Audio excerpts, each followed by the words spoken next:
ಇಂದೇ ಡೌನ್ಲೋಡ್ ಮಾಡಿ ಮತ್ತು ನಿಮ್ಮ ನೆಚ್ಚಿನ ಶೋಗಳನ್ನು ಆನಂದಿಸಿ.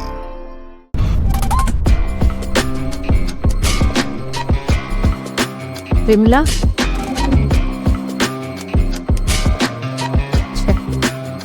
ನಿನ್ನ ಟೈಮೇ ಯಾಕೋ ಸರಿ ಇಲ್ಲ ಕಣೆ ವಿಮಲಾ. ಮಕ್ಕಳನ್ನ ಮದುವೆ ಮಾಡಿಕೊಟ್ಮೇಲೆ ಮಡ್ಲಿನ ಭಾರ ಕಡಿಮೆ ಆಗುತ್ತೆ ಅಂತ ಹೇಳ್ತಾರೆ. ಆದರೆ ಅದು ನಿನ್ನ ವಿಚಾರದಲ್ಲಿ ಉಲ್ಟಾ ಆಗೋಯ್ತು. ಎಲ್ಲ ನನ್ನ ಹಣೆ ಬರಹ ಅಂತ ಯಾಕೆ ಹೇಳ್ತಿದ್ಯಾ ವಿಮಲಾ? ಈ ಮನೆಗೆ ಸೊಸೆಯಾಗಿ ಬಂದಾಗ ನಿನ್ನ ಹಣೆ ಬರಹ ತುಂಬ ಚೆನ್ನಾಗಿದೆ ಅಂತ ನೀನು ಖುಷಿ ಪಟ್ಟಿದ್ದೆ ಅಲ್ವಾ?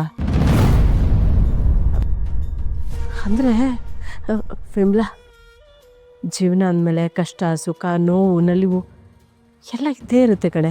ಜೀವನ ಚಕ್ರ ಅಂದರೆ ಹಾಗೆ ಅಲ್ವಾ? ಇಬ್ಬರು ಮಕ್ಕಳ ಜೀವನನೂ ಕಣ್ಣು ಮುಂದೆನೇ ಹಾಳಾಗ್ತಾ ಇರೋದನ್ನ ನನ್ನ ಕಣ್ಣಿಂದನೇ ನೋಡೋಕ್ಕಾಗ್ತಿಲ್ಲ ಕಣೆ. ಅಮ್ಮ ಕಣ್ಮುಂದೆ ಇಲ್ಲ ಅನ್ನೋ ದುಃಖ ಆದರೆ ಹಾದಿ ಕಷ್ಟನ ಕಣ್ಮುಂದೆ ನೋಡೋದೇ ಸಂಕಟ ಕಣೆ.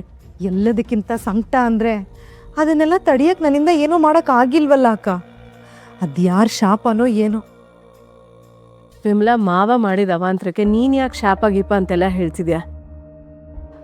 ಹೇ ವಿಮಲಾ, ಅವತ್ತು ನಾನೊಂದು ದೇವಸ್ಥಾನದ ಬಗ್ಗೆ ಮಾತಾಡ್ತಿದ್ದೆ, ನೆನಪಿದ್ಯಾ? ಅಲ್ಲಿ ಹೋಗಿ ಪೂಜೆ ಮಾಡಿಸ್ಕೊಂಡು ಬಂದರೆ ಮಕ್ಕಳ ಜೀವನ ಸರಿ ಹೋಗುತ್ತೆ ಅಂತ ಅನ್ಸುತ್ತೆ. ಬಹಳಷ್ಟು ಜನ ಆ ದೇವಸ್ಥಾನದ ಬಗ್ಗೆ ಒಳ್ಳೆ ಮಾತಾಡ್ತಿದ್ದಾರೆ ಕಣೆ. ಹೌದಾ ಅಕ್ಕ? ಹೌದು ಕಣೆ. ಏನು ನಾನು ಮಾಡಿದ ಪುಣ್ಯ ಅನ್ಸುತ್ತೆ.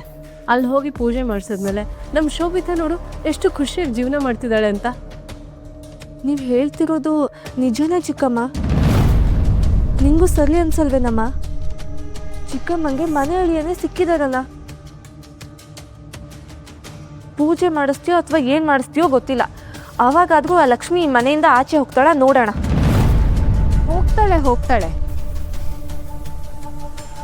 ಆದರೆ ಈ ಮನೆಯಿಂದ ಆಚೆ ಅಲ್ಲ, ಡೈರೆಕ್ಟಾಗೆ ಆದಿ ಹಾರ್ಟಿಗೆ ಹೋಗ್ತಾಳೆ. ಏನೇ ಹೇಳ್ತಿದ್ದೆ ಶೋಭಿ? ಬಾಯಿಗೆ ಬಂದಾಗೆಲ್ಲ ಮಾತಾಡ್ಬೇಡ ಶೋಭಿ. ನಾನು ಯಾಕೆ ಏನೇನೋ ಮಾತಾಡ್ಲಿ ದೊಡ್ಡಮ್ಮ. ನಾವಿಷ್ಟು ಸೀರಿಯಸ್ ಆಗಿ ಆ ದಿನ ಲಕ್ಷ್ಮಿ ಟ್ರಾಪ್ ಇಂದ ಹೇಗ್ ಬಿಡ್ಸೋದು ಅಂತ ಯೋಚನೆ ಮಾಡ್ತಿದೀವಿ. ಆದ್ರೆ ಅವರಿಬ್ರು ನಮ್ ಕಣ್ಣಿಗೆ ಮಣ್ಣೆರ್ಚ್ಕೊಂಡು ನವರಂಗೆ ಆಟ ಆಡ್ತಿದ್ದಾರೆ. ಸಾಕು ಸುಮ್ಮನಿರು ಶೋಭಿ. ಆದಿಗೆ ಲಕ್ಷ್ಮಿ ಕಂಡ್ರನೇ ಆಗಲ್ಲ. ಆದಿ ಅಂತೂ ಲಕ್ಷ್ಮಿನ ನೋಡಿದ್ರೆ ಸಾಕು ಉರಿದು ಬೀಳ್ತಾನೆ. ನೀನೇನು ಶೋಭಿ ಹೀಗೆಲ್ಲ ಹೇಳ್ತಿದ್ಯಾ? ಶೋಭಿ ಅಕ್ಕ, ನೀನ್ ಆದಿ ಅಣ್ಣ ಬಗ್ಗೆ ಏನೇನೋ ಮಾತಾಡ್ಬೇಡ. He hates Lucky, I am sure about it. ಹೌದಮ್ಮ, ನೀನು ನಿಮ್ಮ ಅಣ್ಣನ ಕವರ್ ಮಾಡ್ಕೊಂಡೇ ಇರು. ಆದ್ರೆ ನಿಮ್ಮ ಅಣ್ಣ ಅದಕ್ಕೆ ಅಲ್ಲಿ ಕಣ್ಣ ಮುಚ್ಚಲೆ ಆಡ್ಕೊಂಡು ನಮ್ ಕಿವಿ ಮೇಲೆ ಲಾಲ್ ಭಾಗ ಇಡ್ತಿದ್ದಾರೆ. ಶೋಭಿ, ಸಾಕು ಅಂದೆ ತಾನೆ. ನನ್ ಮಗ ಏನು ಅನ್ನೋದು ನನಗ್ ಗೊತ್ತು. ವಿಮಲಾ, ಇಲ್ಲಿ ನೋಡು ವಿಮಲಾ, ಇರೇ ಒಂದು ನಿಮಿಷ. ನೀನು ಸುಮ್ಮನೆ ಆದಿ ಬಗ್ಗೆ ಯಾಕೆ ಏನೇನೋ ಹೇಳ್ತಾ ಇದೆಯಾ? ನಿನ್ಗೇನು ಗೊತ್ತು ಆದಿ ಬಗ್ಗೆ? ಅಮ್ಮ, ಅವರಿಬ್ರು ಜಗಳ ಆಡೋದು, ಒಬ್ರನ್ನ ಕಂಡ್ರೆ ಒಬ್ರು ಆಗದೆ ಇರೋ ಹಾಗೆ ಆಡೋದೆಲ್ಲ ನಮ್ ಮುಂದೆ ಮಾತ್ರ. ಆದ್ರೆ ಅವರಿಬ್ಬರೇ ಇದ್ದಾಗ ಕಥೆನೇ ಬೇರೆ ಇದೆ. ಏನೇ ಹಾಗಂದ್ರೆ? ಯಾರು ಇಲ್ಲದಾಗ ಒಬ್ರು ರೂಮ್ಗೆ ಒಬ್ರು ಹೋಗೋದೇನು, ರೊಮ್ಯಾನ್ಸ್ ಮಾಡೋದೇನು? ನೀನ್ ನೋಡ್ದ್ಯಾ? ಇಲ್ಲ ಕಣಮ್ಮ, ನನಗೆ ಕನ್ಸ್ಬಿತ್ತು. ಏನಮ್ಮ ನೀನು ಅವರಿಬ್ರು ಆಡ್ತಿರೋದು ನೋಡಿ ನಂಗೆ ಟೆನ್ಷನ್ ಆಗಿ ನಿನ್ನ ಹತ್ರ ಬಂದು ಹೇಳಿದ್ರೆ ನೀನ್ ನಂಬೋದೇ ಇಲ್ಲ ಅಂತೀಯಲ್ಲ.